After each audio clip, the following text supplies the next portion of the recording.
तुमच्या मनातलं काय ते आम्हाला कळू लागलेलं आहे, 100% कळालेलं आहे.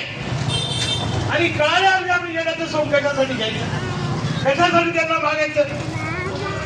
अरे तुम्ही संविधान रक्षण करणार आहात का?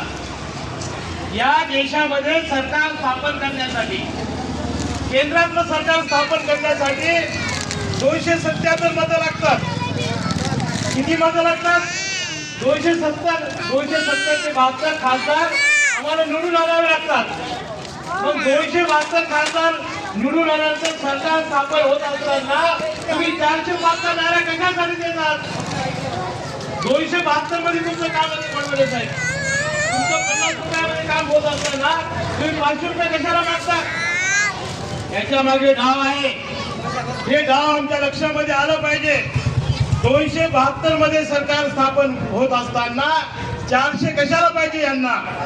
कारण यांना लोकसभेमध्ये 272चं सरकार आल्यानंतर यांना राज्यसभेमध्ये मेजॉरिटी पाहिजे, आणि राज्यसभेमध्ये मेजॉरिटी पाहिजे असेल तर लोकसभेमध्ये 400 पेक्षा जास्त खासदार पाहिजे. म्हणजे लोकसभेमध्ये मेजॉरिटी आली तर राज्यसभेमध्ये मेजॉरिटी येणार, आणि उद्या या लोकसभा आणि राज्यसभेच्या मेजॉरिटी नुसार यांनी देशाचं संविधान बदलणार.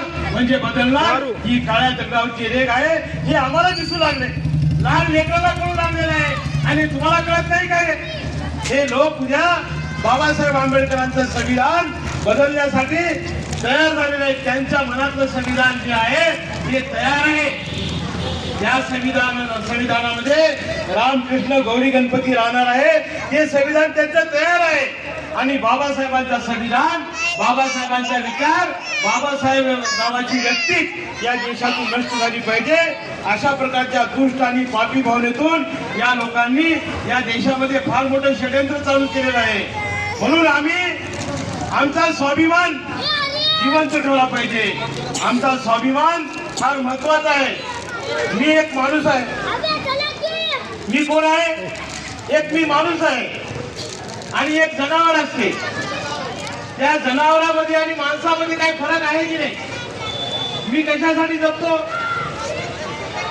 आणि जनावर कशासाठी जगते? जनावर कशासाठी जगते? अन्नासाठी जगते. जनावरांचं एकच कर्तव्य आहे, उठले की काहीतरी चारा खाणे, चरत राहणे, जंगलामध्ये जाणे, चारा खाणे, चरत राहणे, झोपी जाणे.